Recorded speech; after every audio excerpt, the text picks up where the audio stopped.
Is your new InstantPot Mini still in the box? Or maybe you've unboxed it but you're still a little bit scared to use it? Well, you're not alone, and I've been there too. So today I'll help you take that very first step with a gentle, heartwarming soup recipe that's just perfect for the mini forecourt.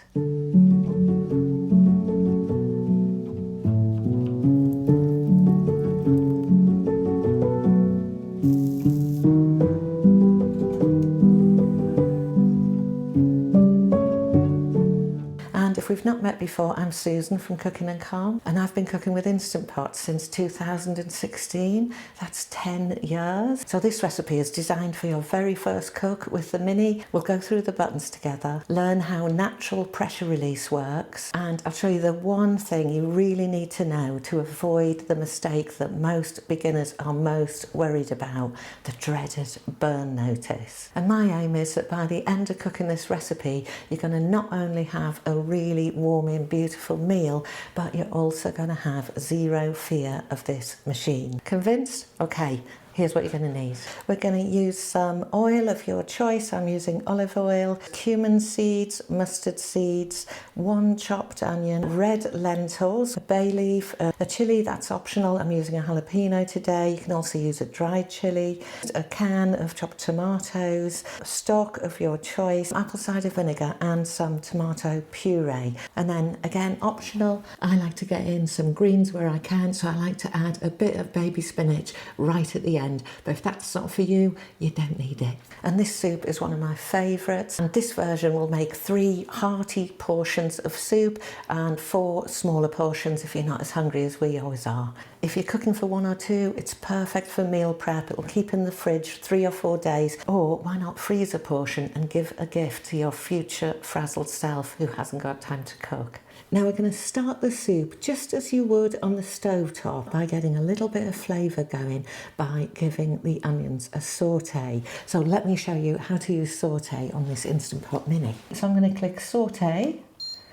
It's on 30, that's the default for me, and you can see that we've got 2 lights lit up here, and that means it's on medium sauté, which I use quite a lot actually. But let me show you, if you wanted it on low or high, the button that we click is this button right in the middle here.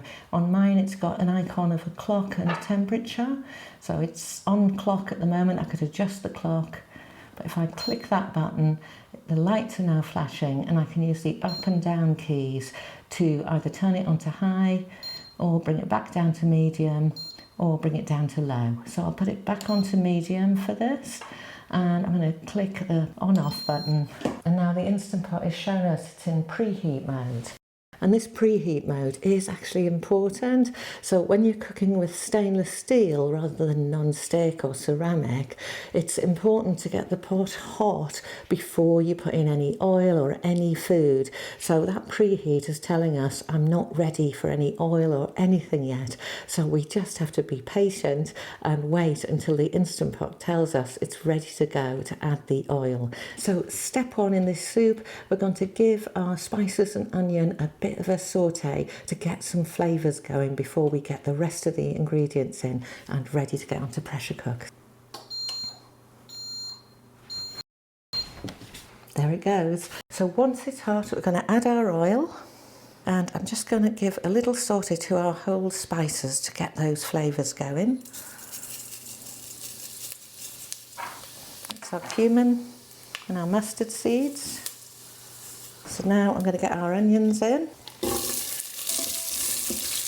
We're just softening the onions slightly to develop the flavours. We don't need to get them brown. And you can probably hear that this is plenty hot, but I find medium is gentle enough to be doing this kind of sautéing where we want to be careful not to burn those spices.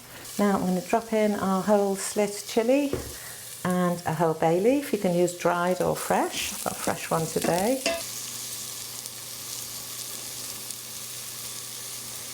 Wow, I wish I could get across the smell that's coming off these cumin seeds. Absolutely gorgeous. And I'm going to add our lentils.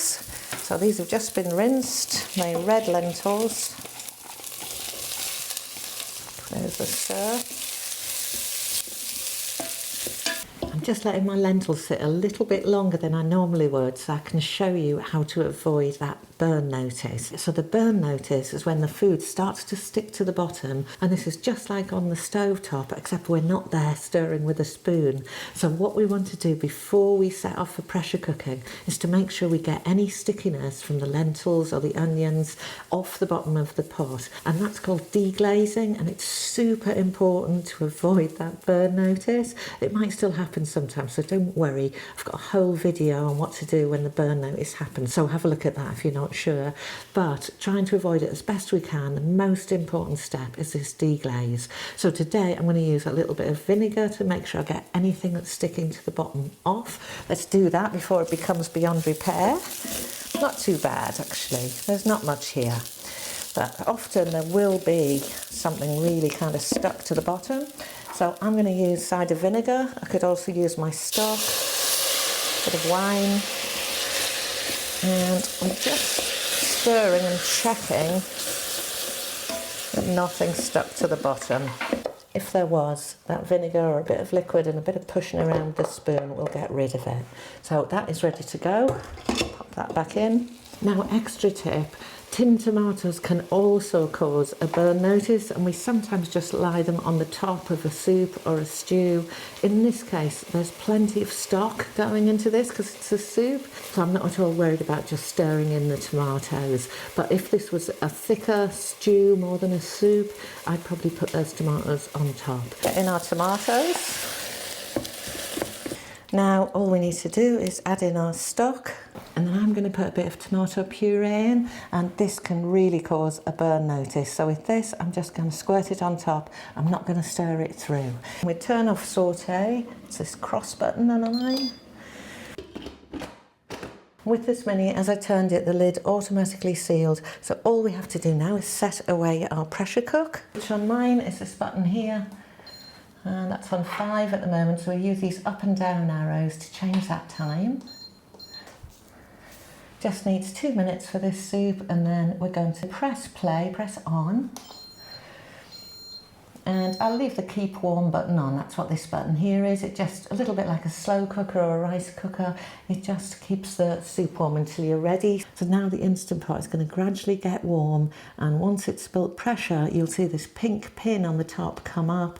There'll be a beep, and then this display at the front will move over to cook, and it will start counting down from the 2 minutes. You will see people sometimes saying that this soup took 2 minutes.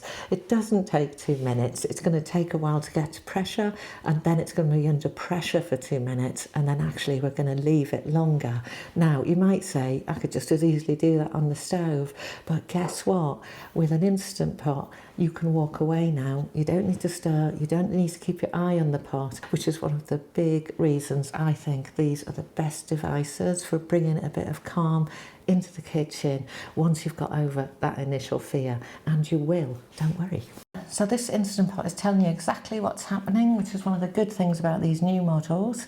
It's telling me I'm in pressure cook, that's that icon there, and it's telling me I'm in preheat. Here's the steam starting to come out now, so it won't be long till that pink pin comes up, and then not long after that we will see that it goes into cook mode. So let's see what happens. Pink pin has risen. And there we go, we've gone over to cook, and that's taken 7 minutes 35 seconds to get over to its cook mode. Now this soup contains lentils, and lentils, if you think about when you cook them on the stove, they get quite claggy, quite starchy and sort of sticky, and because of that we won't use the quick release in a pressure cooker for that. Quick release is when I just flick the mechanism over and at the end of cooking, but for this kind of soup we want to use natural release, which is we don't do anything, just let it naturally release its steam. We don't press any buttons, we just leave it alone, and it gradually lets the steam come out over the next sort of 20-30 minutes usually, depending on the dish, and we will know when all of that pressure has gone because that pink pin on the top will drop down, and it's very easy to see on this Mini model, so I like that a lot. You can tell when the pressure's gone, and the other way you can tell when the pressure's gone is that you can finally open the lid. So although this means this is of course more than 2 minutes to make a lentil soup, don't believe the hype, but it's very little hands-on time, so you can get your Instant Pot on, get it cooking, and then you can go off and go and do something that will make your life a bit better, because you don't need to be here and watching for that pink pin. It will just drop down when the pressure's gone and continue keeping your soup warm until you are ready to do the final steps. And if your life's a bit unpredictable and you can't be kind of chained to watching something on the stove, this is really a game changer. So I love the fact that I can still cook good food, but I'm not standing stirring, I'm not standing watching pots bubble over, I'm not cleaning lentils off the stove because I've forgotten about them. The Instant Pot's got my back, and once you get used to cooking with it, it's going to have your back too. Hopefully you caught that. That little noise was the pink pin dropping. So we can now get this opened. And we can just open that lid, makes its chirpy sound. Don't forget you've got this lid stand on the side. I'm going to take that off because it's blocking the light for my filming, but normally you just leave that on the side there. And you can see how the soup is doing. And let's fish out the bits we don't want, that chilies and bay leaf. I'm going to now just quickly blend the soup using an immersion blender. We've got stainless steel here, so we don't have to worry about damaging non-stick. Lift the pot up a bit, put it on a slant and do my immersion blending in the pot.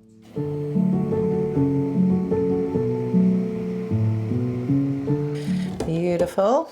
And that soup is delicious just as it is, but because I try to have lots of veggies and greens in my diet, I never pass up an opportunity to add a bit of spinach or a bit of something at the end. So that soup's nice and hot. I've chopped up my washed baby spinach. I'm going to stir that in, give it a lovely bit of colour and texture.